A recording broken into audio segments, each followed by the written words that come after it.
Mbola mitohy ary mbola mafana ny fiazakazaky ny toetra raha mahakasika any Mambravatomanga amin'izao fotoana izao izay mandeha sahady ny resaka amin'ny mety ho ampidirana amponjazy eo ihany koa ny fanagiazana an'ireo harenany araky ny voalazan'ireo loharanom-baovao malaza izay mivoaka isan'andro.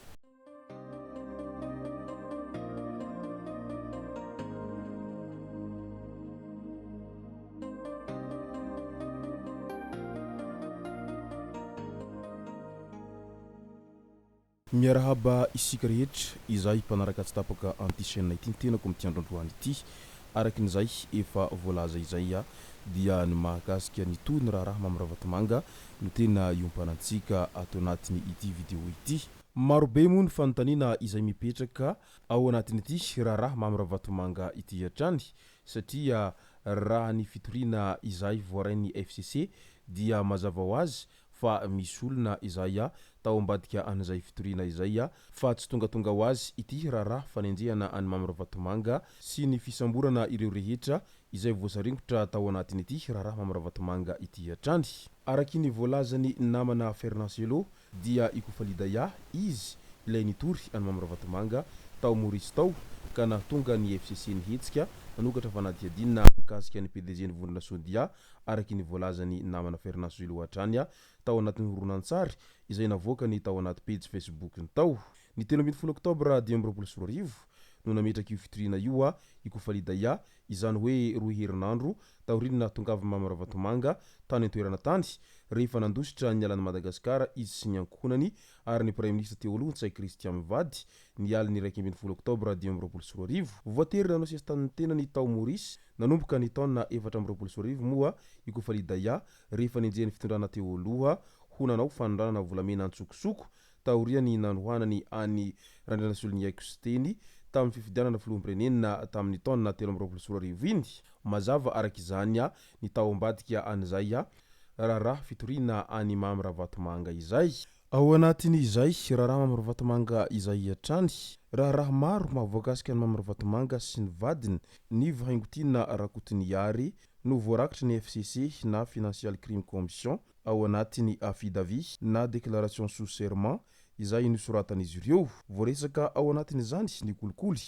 ny famotsimbola, ny hosoka araketra, trafika nahazo sarobidy teo anelanelan'i Madagasikara sy la France, Hong Kong ary Maurice. Hita tao anatin'io taratasy io ihany ny raharaha momba ny Boeing 777 izay lasan'ny Iran. Ny fanadihadiana efa nandeha no nahafantarana fa nanamora ny fanitsakitsahana ny sazy raisam-pirenena izay efa nipetraka ho an'ny orinasa mpitaterana anabakabaka iraniana Mahan Air ity mpandraharaha ity izay nahazo vola 5 tapitrisa euro tao anatin'io raharaha io hatrany. Natsikafony FCC avokoa arak'izany ireo raharaha maloto rehetra mahakasika any Mambravatomanga sy ny vadiny raha ny hita tao anatin'io affidavit izay nosoratan'izy ireo io. Nisokatra nanomboka tamin'ny 13 Oktobra 2024 moa ny fanadihadiana momba n'izao raharaha rehetra izao taoriana tongavan'izy ireo niaraka tamin'ny Prime Ministre teo aloha Ntsay Christian sy ny vadiny tamin'ny jet privé tao Nosy Maurice tao. Fipetrahan'ny fiaramanidina izay nambaran'ireo manampahefana Mauricianina fa tsy ara-dalàna ihany koa ka mbola mitohy ny fanadihadiana hatramin'izao ny amin'ny mahakasika an'ity raharaha Mambravatomanga ity hatrany. Midika izany fa tena mbola mafana ity raharaha ity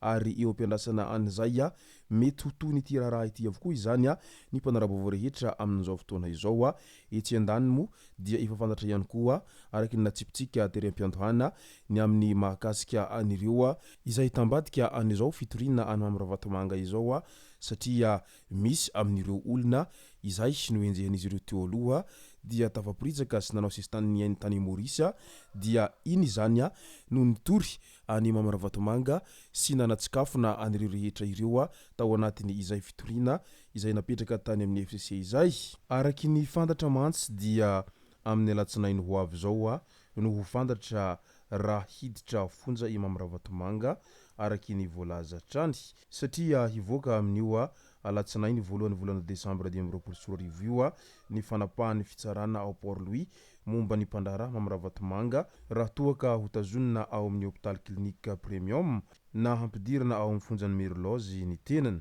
No tanterahana tamin'iny andron'io mahaliny teo nivon'ny fitsarana atao Port Louis ny raha rampitsarana mahakasika an'izany izay ny fanatrihan'ny mpisolovava any Mamravatomanga sy ny mpisolovava ny FCC tsy nanatrika an'izany kosa i Mamravatomanga izay mbola any amin'ny hôpital clinique premium amin'izao fotoana izao tsy afaka hiverina ao Madagasikara i Mamravatomanga raha tsy efa voaheloka araky ny nambarany ministry ny fitsarana Ramatoa Fanirisoa Irina Voatrany firenena maro no efa nametraka fitoriana fa tsy Madagasikara iriry ihany ka andrasana ny tony fanadihadiana ankoatr'izay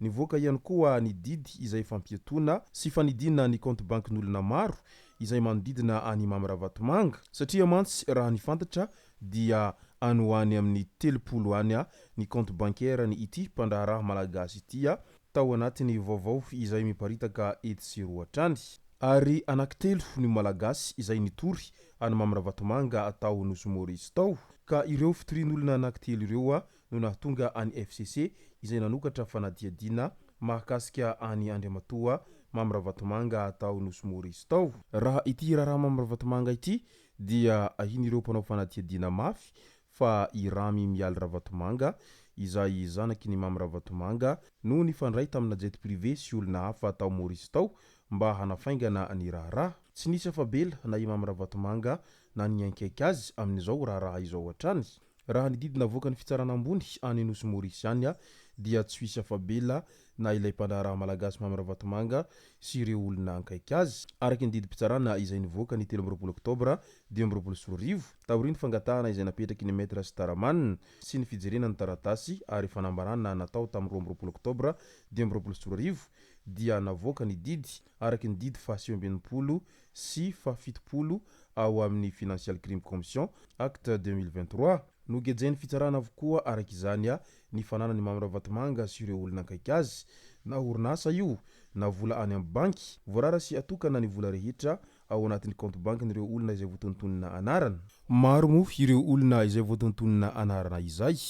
ary maro ihany koa ireo orinasa izay tsy maintsy nogejaina atao anatin'izany rehetra izany midika izany fa tena tsy nandefitra amin'ity mpandraharaha malagasy ity izany ry zareo mpanao fanadihadiana any Nosy Maurice any amin'izao fotoana izao ary maro sahady ihany koa no miandry any mety ho valy ny fitsarana izay ho atao an'ity Mamravatomanga ity izay voalaza fa hivoaka amin'ny alatsinainy voalohany volana Desambra ho avy izao